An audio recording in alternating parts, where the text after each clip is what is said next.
आज Doubtnut app download करें। Doubtnut पर अपने सभी गणित, रसायन विज्ञान, भौतिक विज्ञान और जीव विज्ञान के डाउट्स का करो सफाया। बस प्रश्न की फोटो खींचो, एक ही प्रश्न को क्रॉप करो और तुरंत वीडियो सोल्यूशन पाओ। अभी डाउनलोड करें। हेलो एवरीवन, हमारा आज का क्वेश्चन है वायु प्रदूषण का वृक्ष तथा मनुष्य पर क्या प्रभाव पड़ता है। फिर दिया हुआ है वायु प्रदूषण की रोकथाम के उपाय लिखिए। अब पहले हम बात करते हैं वायु प्रदूषण की कि ये होता क्या है, फिर बात करेंगे हम इसके प्रभाव की कि वृक्ष तथा मनुष्य पर इसका क्या प्रभाव पड़ता है। वायु प्रदूषण दो शब्दों से मिलकर बना है, वायु प्लस प्रदूषण। वायु मतलब हवा, प्रदूषण मतलब दूषित या दूषित बोल सकते हैं या गंदा होना।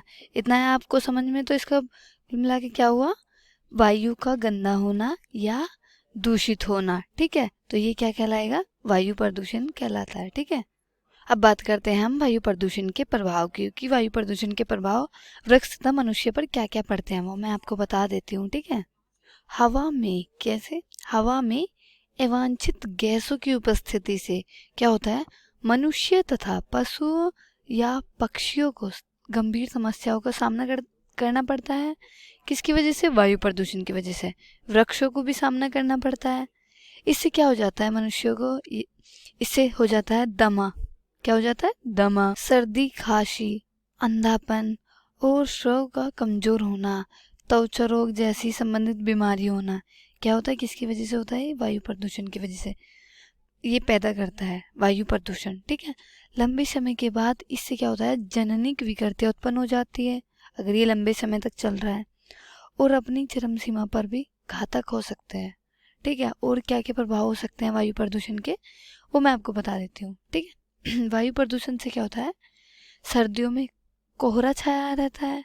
ठीक है, जिससे क्या होता है, जिससे प्राकृतिक दृश्यता में कमी आ जाती है।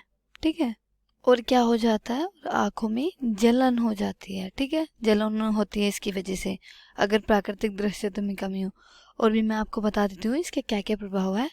ओजोन परत, हमारी पृथ्वी के चारों ओर एक सुरक्षात्मक गैस की परत है, ओजोन परत। ठीक है, जो क्या करती है, जो हमें सूर्य से आने वाली हानिकारक अल्ट्रावायलेट किरणों से बचाती है, ओजोन परत। इससे क्या होता है, वायु प्रदूषण के कारण जीन अपरिवर्तन, अनुवांशिकीय तथा त्वचा कैंसर के खतरे बढ़ जाते हैं, इसकी वजह से ज्यादा हो जाते हैं। वायु प्रदूषण के कारण क्या होता है, पृथ्वी का तापमान बढ़ जाता है। ठीक है, और क्या क्या होता है, क्योंकि सूर्य से आने वाली गर्मी के कारण पर्यावरण में कार्बन डाइऑक्साइड, मीथेन तथा नाइट्रस ऑक्साइड का प्रभाव कम नहीं होता। अगर इन गैसों का प्रभाव कम नहीं होगा तो ये किस पे प्रभाव डालेंगे, वृक्षों पर भी प्रभाव डालेंगे, मनुष्य पर भी। ये क्योंकि बहुत ही हानिकारक है वृक्षों के लिए भी और मनुष्य के लिए भी। ठीक है, विषैली गैसों की वजह से वृक्षों की उत्पादन क्षमता क्या हो जाती है, कम हो जाती है। ठीक है, और क्या क्या होता है वो भी मैं आपको बता देती हूँ। इससे काफ़ी सारी प्रभाव तो पड़ते हैं, जिससे उत्पादन क्षमता कैसे, वो मैं आपको बता देती हूँ। जैसे फल कम मिलते हैं या फल उग नहीं पाते, ये क्या है, ये वायु प्रदूषण के कारण ही है। क्योंकि वायु का जो प्रदूषण है, जो प्रदूषण होता है वो वृक्षों पर बैठ जाता है, जिससे क्या होता है, पेड़ की वृद्धि नहीं हो पाती। ठीक है, वायु प्रदूषण के कारण पेड़, वृक्ष आदि जल्दी सूखने लग जाते हैं। ये है वायु प्रदूषण का चित्र, आप देख सकते हैं वायु प्रदूषण का। ठीक है, मैं आपको एक बार समझा देती हूँ। ये है कारखाने या भट्टे आदियों से निकलने वाला धुआं। क्या करता है, ये जो धुआं है ना, ये वायु को दूषित करता है, और वायु के दूषित होने की वजह से हमें दमा, कैंसर, त्वचा रोग जैसी बीमारियां हो जाती है। ठीक है, ये क्या है, ये यही है, ये जो धुआं निकल रहा है ये वायु को दूषित करता है। ठीक है, अब हम बात करते हैं वायु प्रदूषण की रोकथाम कि इसे नियंत्रित कैसे करेंगे। वायु प्रदूषण रोकने में सबसे बड़ा योगदान किसका है, वृक्षों का है। ठीक है, पौधे वायुमंडलीय कार्बन डाइऑक्साइड अवशोषित कर हमें क्या करते हैं, एक प्राणवायु ऑक्सीजन प्रदान करते हैं, मतलब शुद्ध वायु प्रदान करते हैं। तो हमें क्या करना चाहिए, इसकी रोकथाम के लिए ज़्यादा से ज़्यादा वृक्ष लगवाने चाहिए। ठीक है, तो क्या करना चाहिए, वृक्षारोपण करना चाहिए, जिससे क्या होगा, वायु प्रदूषण कम होगा। ठीक है, पहला है हमारा वृक्षारोपण, सबसे अच्छा उपाय है ये वायु को नियंत्रित करने के लिए। और भी मैं आपको बता देती हूँ कि और कैसे कर सकते हैं। उद्योगों में चिमनियों की ऊंचाई क्या होनी चाहिए, पर्याप्त होनी चाहिए, ताकि आसपास कम से कम प्रदूषण हो, यानी कि और ज़्यादा ऊंची होनी चाहिए जिससे प्रदूषण कम हो। और क्या क्या होने चाहिए, घरों में धुआं रहित, जिससे मतलब धुआं नहीं निकले, ईंधनों को बढ़ावा देना चाहिए या ईंधनों का प्रयोग करना चाहिए।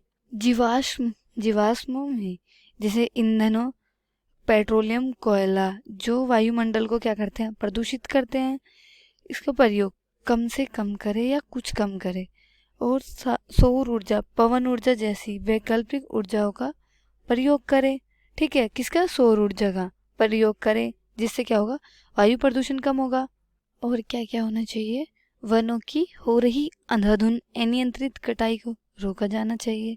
किसको, वनों की कटाई को। ऐसे ईंधन के उपयोग की सलाह दी जाए जिससे क्या होगा, जिसके उपयोग करने से उसका पूर्ण ऑक्सीकरण हो जाए, वह धुआं कम से कम निकले। इससे क्या होगा, वायु प्रदूषण नियंत्रित होगा, कम से कम वायु प्रदूषण फैलेगा। ठीक है, और भी मैं आपको बता देती हूँ।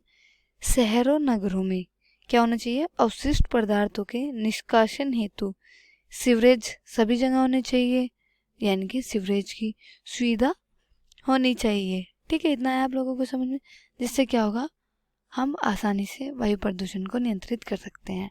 ठीक है, ये था हमारा आज का क्वेश्चन कि वायु प्रदूषण की रोकथाम, वायु प्रदूषण के प्रभाव। ठीक है, आई होप आपको ये अच्छे से समझ में आ गया होगा। Thank you.